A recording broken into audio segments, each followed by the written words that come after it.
My name is Jack Sherman, and next week I will be 73 years old. I was in the Army from my 17th year until I was 20. I served a 3-year enlistment.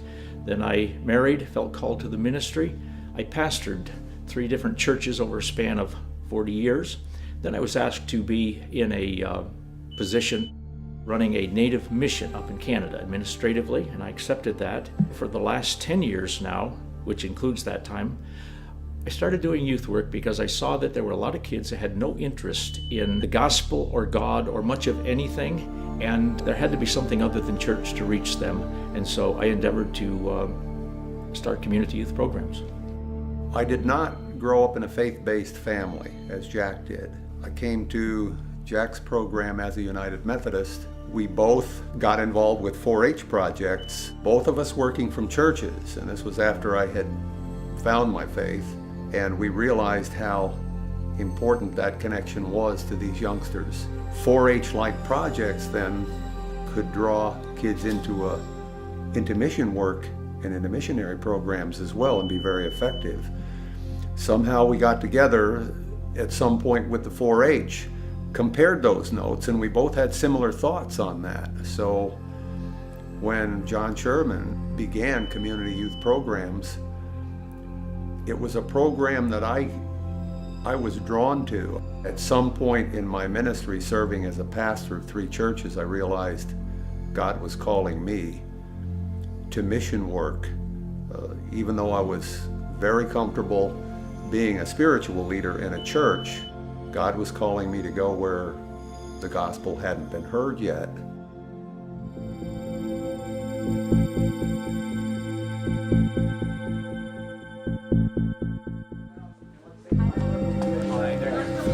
Thank you.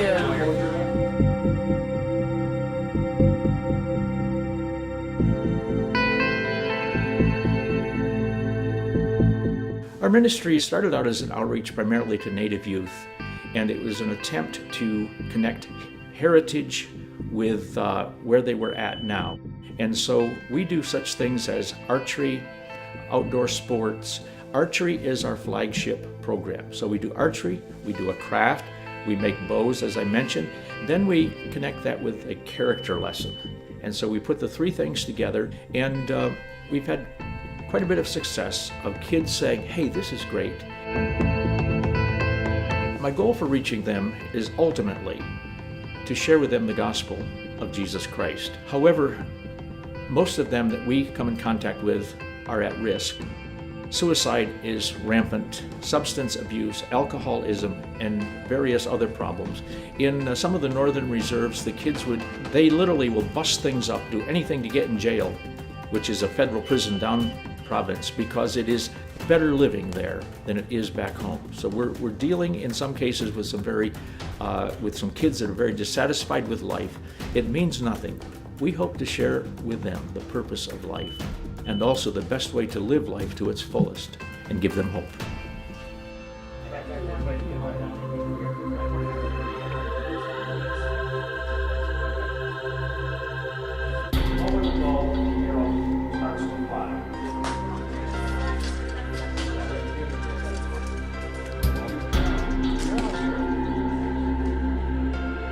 After a few years in the program, I saw that one of the grandmothers, and it's possible to have young grandmothers, she was, I still don't know her age. This grandmother that had been bringing her son to the program over several years, she said, did you have anything you would do with just women so we wouldn't have to do it with the kids? And I said, sure. And so we had a program we called Heritage Mentoring Program. A little while later, I got a call from Canada, and one of the resident missionaries there said, do you remember Joan? Well, of course I did. And said, I met with Joan, we did lunch, and Joan said, my life's a mess. That wasn't a secret. Everybody in the community knew Joan's life was a mess. She wasn't the only one. But Bev said, well, ask God to help you. And Bev said, Jack, she said, I don't know how. And Jack, I told her how to seek God. And she did.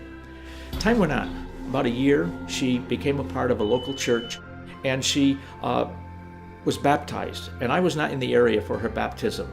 But one of our workers there said, that was pretty cool what Joan had to say at baptism. And I said, what'd she say? And he looked at me and he said, "You don't know what she said?" I said, "No."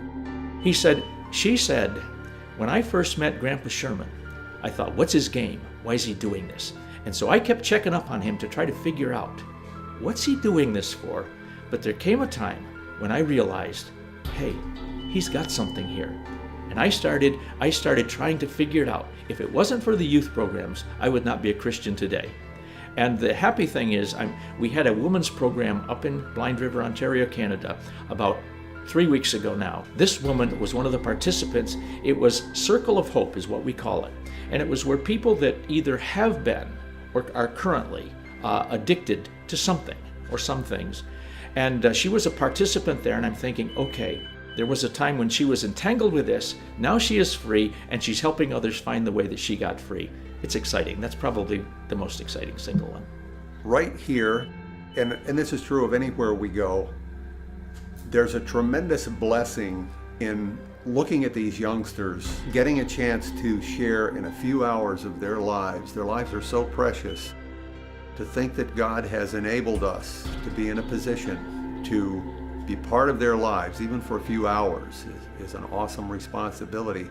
But there's a tremendous satisfaction in knowing that if in some small way we help them get better adjusted to themselves and to their lives, and be able to live quality, productive lives. And if they accept the gospel, then that really is the icing on the cake. Oh, I split my arrow. That is a bullseye. Yeah. It's a Robin Hood and a bullseye. That doesn't happen very often, does it? There's a bull. Shoot it like that. You get to take that home and put it up on your wall. I'm sure Grandpa Sherman would like to do that. You're going to have to get another set of arrows. We're active in Ontario, Canada, South Dakota, Pennsylvania, Kentucky, Tennessee, Michigan, and New York. We now have 3 teams in Canada that are also doing community youth programs. I envision a number of teams going into areas, doing something no greater than what we're doing, but making a bigger difference because it's starting to multiply. Last year, we had a young lady that I became acquainted with at what is called Jungle Camp. We had one candidate say, could I do a 6-week internship with you? This year, after being at the Jungle Camp of this Bible college in Pennsylvania, this year we've had 3. And the realization that really people are all of a sudden realizing there are ways of connecting with young people outside of church, in engaging them and presenting something that can make a difference not only in their life, but in the world.